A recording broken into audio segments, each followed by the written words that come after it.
Sí, va a ser complicado y yo creo que el índice líder está captando eso. Desde enero de este año se está desacelerando el índice líder, o sea, todavía sigue creciendo, pero cada vez menos. Todavía no estamos en la zona de peligro. Bien. Estamos creciendo muy por arriba de la tasa de crecimiento de largo plazo. ¿Qué me quieres decir vos? Que si vos en enero, si yo te preguntaba la tasa de crecimiento, en enero me ibas a tirar más de un 5%. No, en realidad sí, te iba a tirar un poco menos del 5%. Menos del 5%. Menos del 5% porque la economía está creciendo. Prácticamente era igual, era 4.8. Ah, 4.8. A hoy está creciendo al 5%, pero esta desaceleración en el líder me puede indicar que eventualmente, sí, que eventualmente va a haber una frenada de la economía real. O sea, no un crecimiento no tan alto, porque en realidad, digamos, toda la política fiscal y monetaria que se está siguiendo está insuflando a la demanda. Sí. Entonces, mucho se está traduciendo en incremento de precio y no en producción real. Sí. Este tipo de cosas está cambiando las expectativas, y las expectativas indicarían que se espera un freno en la economía real. Bueno, lo que vos estás diciendo lo interpreta muy bien el gobierno, por eso se anunció esto de créditos para las pymes, incluso hay un proyecto de Heller que está... que tiene una cercanía política con el gobierno, y darle crédito a las pymes para que aumente la oferta. Exacto. Y frenar de alguna manera así el incremento del precio. Las pymes es un fenómeno interesante. Estamos analizando el consumo de gas de las pymes, porque en realidad en otros países las pymes son las que primero sufren las restricciones de crédito en una crisis y son las que primero sufren una recesión. Entonces, de alguna manera, las pymes son líderes. Claro. Y también son las que más rápido reaccionan, aumentando horas extra en los niveles de producción cuando la recesión terminó. El consumo, al menos nosotros estamos teniendo el consumo de gas de pymes, que lo estimamos y que está siendo un buen indicador líder, nada más que corto, lo incorporaremos en un futuro para que refleje la economía de las pymes. Pero las pymes es un tema importante. En definitiva, lo que a vos te están diciendo los indicadores líderes, que la Argentina sigue creciendo, salimos de la recesión el año pasado en el primer trimestre, pero que bueno, en el segundo, perdón, pero que ese crecimiento que traíamos desde enero hasta la fecha ahora es como que se frena. Se frena un poco. Se puede frenar un poco. Ahora, lo que yo siempre le digo es que, cuidado, Argentina nunca tuvo un aterrizaje suave a la europea o a la norteamericana. Argentina, cada vez que se desacelera, termina con una recesión. No tenemos tradición de manejar la sintonía fina de la política monetaria y mucho menos la política fiscal acorde con esa situación. Salvo que hayamos aprendido y ahora cambiemos la historia, pero hasta ahora lo que nos dicen... ¿Cambió algo? Claro, lo que nos dicen las estadísticas es decir, siempre, a ver, las desaceleraciones fueron bruscas y los crecimientos fueron extraordinarios. Extraordinarios después. Pero estamos con ese sube y baja que no genera estabilidad, y nosotros necesitamos estabilidad para resolver los problemas de desempleo. Entonces coincidí con lo que decía Martín Lustros otro día en un programa. Dice, en Argentina le conviene, en vez de crecer al 7 o al 8%, crecer durante muchos años al 4%, pero sostenido. Pero no esto de crecer al 7, caer al 2, claro. Ir de nuevo, porque bueno, estas variaciones no le hacen bien al proceso económico. Es que no dan previsibilidad, claro. Y sin previsibilidad no tenés inversión. Claro, ¿qué es lo que necesitamos? Ahora, ¿vos creés que al mejorar el perfil del país con esto del canje no vendrán un poco las inversiones, o creés que el ruido político las va a frenar?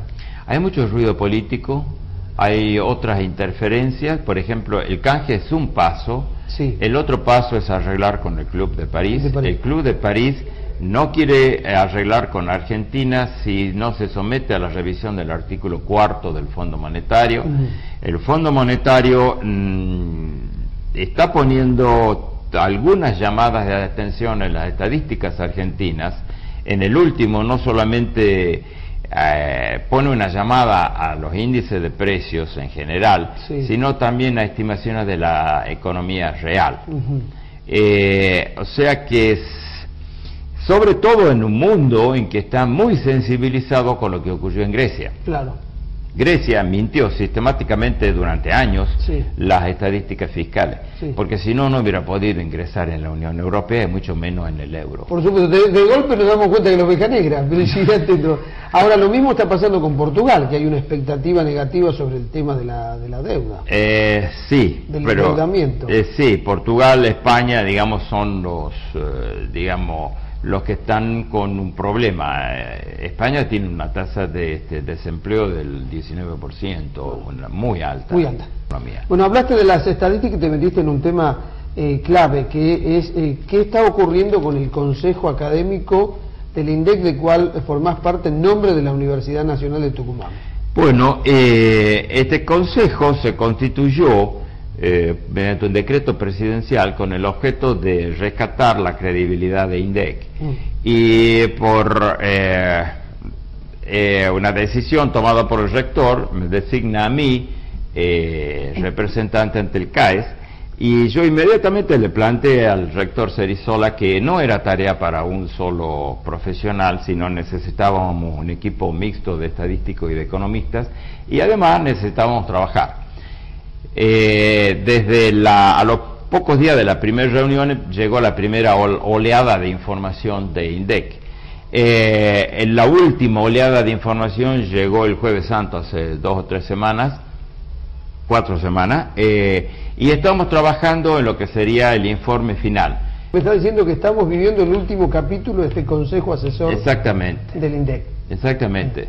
Que en realidad generó una expectativa, es decir, el gobierno cambió. Bueno, es que en ese momento evaluamos y de manera independiente, hablé mucho con el rector, después de una entrevista que yo tuve con el ministro Boudou, y el ministro Boudou estaba muy interesado. Y estaba interesado no solamente en arreglar con INDEC, sino pensaba en reincorporarse al fondo, arreglar con la deuda impaga, arreglar con el Club de París. O sea, estaba en un camino que era interesante, que Sí. Como universitarios nosotros debíamos obviamente apoyar la reinserción argentina en los mercados internacionales. Sí, pero después no fue así. Hubo cambios. Hubo cambios.